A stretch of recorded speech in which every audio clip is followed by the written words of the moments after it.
ಕರ್ನಾಟಕ ರಾಜಕಾರಣಕ್ಕೆ ಹೊಸ ರಾಜಕೀಯ ಶಕ್ತಿಯಾಗಿ ವಿಕಾಸಶೀಲ ಇನ್ಸಾನ್ ಪಾರ್ಟಿ ವಿಐಪಿ ಅಧಿಕೃತವಾಗಿ ಪ್ರವೇಶಿಸಿದೆ.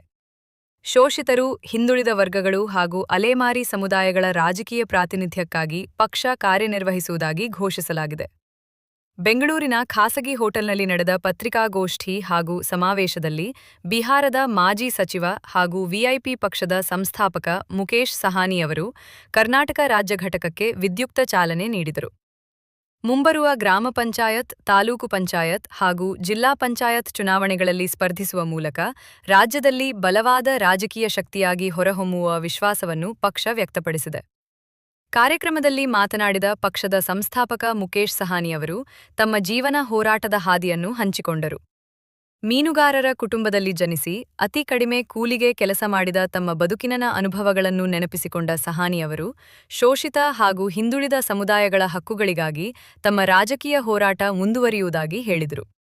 ನಿಷಾದ್, ಕೋಲಿ, ಮಲ್ಲಾಹ್ ಸೇರಿದಂತೆ ವಿವಿಧ ಹೆಸರಿನಿಂದ ಕರೆಯಲ್ಪಡುವ ಮೀನುಗಾರ ಸಮುದಾಯಗಳಿಗೆ ಸೂಕ್ತ ಮೀಸಲಾತಿ ಹಾಗೂ ರಾಜಕೀಯ ಪ್ರಾತಿನಿಧ್ಯ ದೊರೆಯುವವರೆಗೂ ಹೋರಾಟ ಮುಂದುವರಿಯುತ್ತದೆ ಎಂದು ಅವರು ಸ್ಪಷ್ಟಪಡಿಸಿದರು.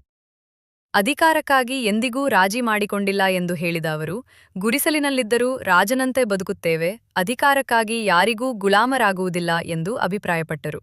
ಇಂಡಿಯಾ ಮೈತ್ರಿಕೂಟದ ಭಾಗವಾಗಿರುವ ವಿಐಪಿ ಪಕ್ಷವು ಜನಸಂಖ್ಯೆಗೆ ಅನುಗುಣವಾಗಿ ಅಧಿಕಾರ ಹಂಚಿಕೆ ಆಗಬೇಕು ಎಂಬ ನಿಲುವಿಗೆ ಬೆಂಬಲ ನೀಡಿದೆ. ಮುಂಬರುವ ದಿನಗಳಲ್ಲಿ ಕರ್ನಾಟಕದಾದ್ಯಂತ ಸಂಕಲ್ಪ ಯಾತ್ರೆ ನಡೆಸಿ ಶೋಷಿತ ಸಮುದಾಯಗಳನ್ನು ಒಗ್ಗೂಡಿಸುವ ಯೋಜನೆ ಇದೆ ಎಂದು ಮುಕೇಶ್ ಸಹಾನಿ ಘೋಷಿಸಿದರು. ಪಕ್ಷದ ರಾಜ್ಯ ಉಪಾಧ್ಯಕ್ಷ ಬಿಕೆ ಮೋಹನ್ ಕುಮಾರ್ ಅವರ ನೇತೃತ್ವದಲ್ಲಿ ಎಲ್ಲ ಜಾತಿ ಹಾಗೂ ಧರ್ಮದವರನ್ನು ಒಳಗೊಂಡ ಸಂಘಟನೆ ನಿರ್ಮಿಸುವ ಗುರಿಯನ್ನು ಅವರು ವಿವರಿಸಿದರು. ಈ ಸಂದರ್ಭದಲ್ಲಿ ಪಕ್ಷವು ಹಿಂದುಳಿದ ವರ್ಗಗಳ ಏಳಿಗೆಗಾಗಿ ಪಂಚ ಭರವಸೆಗಳನ್ನು ಘೋಷಿಸಿದೆ. ಅವುಗಳಲ್ಲಿ ಪ್ರಮುಖವಾಗಿ ವಸತಿ ಮತ್ತು ಉದ್ಯೋಗ ಯೋಜನೆಗಳು, ಕಡ್ಡಾಯ ಶಿಕ್ಷಣ ಹಾಗೂ ಆರೋಗ್ಯ ಖಾತ್ರಿ, ರಾಜಕೀಯ ಪ್ರಾತಿನಿಧ್ಯ ವಿಸ್ತರಣೆ, ಹಿಂದುಳಿದ ಪ್ರದೇಶಗಳ ಅಭಿವೃದ್ಧಿ ಹಾಗೂ ಸಾಂಸ್ಕೃತಿಕ ಉನ್ನತಿಗಾಗಿ ಮಠ-ಪೀಠಗಳ ಅಭಿವೃದ್ಧಿ ಯೋಜನೆಗಳನ್ನು ಒಳಗೊಂಡಿವೆ. ಸಮಾವೇಶಕ್ಕೆ ವಿವಿಧ ಮಠಾಧೀಶರು ಹಾಗೂ ಸಾಧುಸಂತರು ಭಾಗವಹಿಸಿದ್ದರು. 150ಕ್ಕೂ ಹೆಚ್ಚು ಗುರೂಜಿಗಳು ಹಾಗೂ ಹಲವಾರು ಗಣ್ಯರು ಸಮಾವೇಶದಲ್ಲಿ ಉಪಸ್ಥಿತರಿದ್ದು ವಿಐಪಿ ಪಕ್ಷಕ್ಕೆ ಬೆಂಬಲ ವ್ಯಕ್ತಪಡಿಸಿದರು. ಶೋಷಿತ ಸಮುದಾಯಗಳ ಧ್ವನಿಯಾಗಿ ಪಕ್ಷ ಮುಂದುವರಿಯಲಿ ಎಂದು ಮಠಾಧೀಶರು ಆಶೀರ್ವಾದ ನೀಡಿದರು. ಇದರೊಂದಿಗೆ ಕರ್ನಾಟಕ ರಾಜಕೀಯದಲ್ಲಿ ಹೊಸ ಸಮೀಕರಣಗಳಿಗೆ ವಿಐಪಿ ಪಕ್ಷದ ಪ್ರವೇಶ ವೇದಿಕೆ ಸಿದ್ಧವಾಗಿದೆ. ಇವತ್ತು ನಾವು ವಿಐಪಿ ಪಕ್ಷನ ಅತಿ ಹಿಂದುಳಿದ ಮತ್ತು ಆದಿವಾಸಿ ಅಲೆಮಾರಿ ಜನಾಂಗಗಳ ಉದ್ಧಾರಕ್ಕೋಸ್ಕರ, ಕಲ್ಯಾಣಕ್ಕೋಸ್ಕರ ನಾವು ತಗೊಂಡಿದ್ದೀವಿ. ನಾವು ಗಂಗಾಪುತ್ರರು, ಅಂಬಿಗರು. ನಾವು ಇವತ್ತು ನಮ್ಮ ನೇತಾಜಿ ಹೇಳಿದಾಗೆ ಇಡೀ ದೇಶದಲ್ಲಿ 22 ಕೋಟಿ ಜನ ಇದ್ದೀವಿ. ಕರ್ನಾಟಕದಲ್ಲಿ 24 ಡಿಸ್ಟಿಕಲ್ಲಿ ನಾವಿದ್ದೀವಿ. 115 ತಾಲೂಕಲ್ಲಿ ನಾವು ಪ್ರಬಲರಾಗಿದ್ದೀವಿ. ಅದರಲ್ಲಿ 70ರಿಂದ 75 ಕ್ಷೇತ್ರಗಳಲ್ಲಿ ನಾವು ಸ್ವತಂತ್ರವಾಗಿ ಸ್ಪರ್ಧೆ ಮಾಡ್ಬೋದು, ಯಾರನ್ನಾದ್ರೂ ಗೆಲ್ಲಿಸ್ಬೋದು, ಯಾರನ್ನಾದ್ರೂ ಸೋಲಿಸೋ ಕೆಪಾಸಿಟಿ ನಮಗಿದೆ. ಆದರೆ ರಾಜಕೀಯವಾಗಿ ನಮಗೆ ಶೈಕ್ಷಣಿಕವಾಗಿ, ಆರ್ಥಿಕವಾಗಿ, ಸಾಮಾಜಿಕವಾಗಿ ನಮಗೆ ಶೂನ್ಯ ಸಿಕ್ಕಿದೆ ಮೂರು ಪಕ್ಷಗಳಿಂದ. ಅದಕ್ಕೋಸ್ಕರ ಯಾರೋ ನಮ್ಮ ಸಮಾಜದ ಒಬ್ಬರಿಗೆ ಏನು ಕೂಗುಗೆ ತುಪ್ಪ ಸುರಿದಲ್ಲಿ ಒಬ್ಬರಿಗೆ ಯಾರಿಗೂ ಒಂದು ಅಧಿಕಾರ ಕೊಟ್ಟು ನಿಮ್ಮ ಸಮಾಜಕ್ಕೆ ಮಾಡಿದ್ದೀವಿ ಅಂತ ಹೇಳ್ತಾರೆ.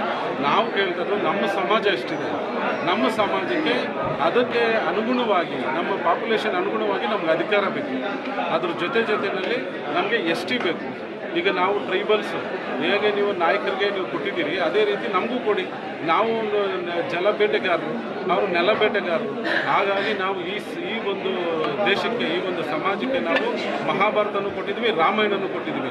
ಅಂಥ ಒಂದು ಸಮಾಜನ ವೇದವ್ಯಾಸ ಕೊಟ್ಟಂಥ ಒಂದು ಸಮಾಜ, ಗಂಗಾತಾಯಿ, ಭೀಷ್ಮ ಹುಟ್ಟಂಥ ಒಂದು ಸಮಾಜ ಇವತ್ತು ತುಂಬ ಕೆಳಗಡೆ ಬಂದಿದೆ. ಅದ್ರ ಜೊತೆಯಲ್ಲಿ ಅತಿ ಹಿಂದುಳಿದ ವರ್ಗಗಳ ಸಮಾಜಗಳು ಸಹ ಇವತ್ತು ಯಾವುದೇ ಜೋಗಿ ಇರ್ಬೋದು, ಅಂತ್ಯಜೋಗಿ ಇರ್ಬೋದು, ಜಂಗಮರು ಇರ್ಬೋದು, ಮತ್ತು ಒಂದು ಏನು ಎಳೂರು ಇರ್ಬೋದು, ವಿಶ್ವಕರ್ಮ ಸಮಾಜ ಇರ್ಬೋದು, ಎಲ್ಲ ಸಮಾಜಗಳಿಗೂ ಅನ್ಯಾಯ ಆಗಿದೆ.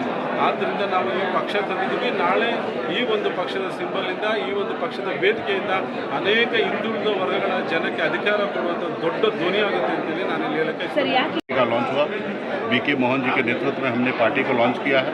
आज इनके नेतृत्व में आने वाले समय में मैं चाहूँगा कि प्रदेश कमेटी, जिला committee, block committee, panchayat committee और बूथ कमेटी पे हम लोग काम करेंगे। हमारे जो विचार है जिसमें सभी जाति सभी धर्म को एक साथ लेके चलने का, खास करके वो समाज जो दबे कुचले समाज है, जो मुख्य धारा से नहीं जुड़े हैं, ऐसे समाज के अधिकार के लिए हम लोग लड़ाई लड़े।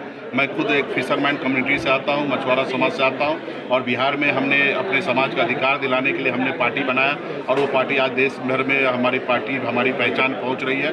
और निषाद समाज जो पूरे भारत में 312 नामों से जाने जाते हैं, कहीं बिंद, कहीं सैनी, कहीं केवट, कहीं गंगापुत्र, कहीं कोली, अलग अलग नामों से जाने जाते हैं, उनके अधिकार के लिए हम लोग लड़ाई लड़ेंगे।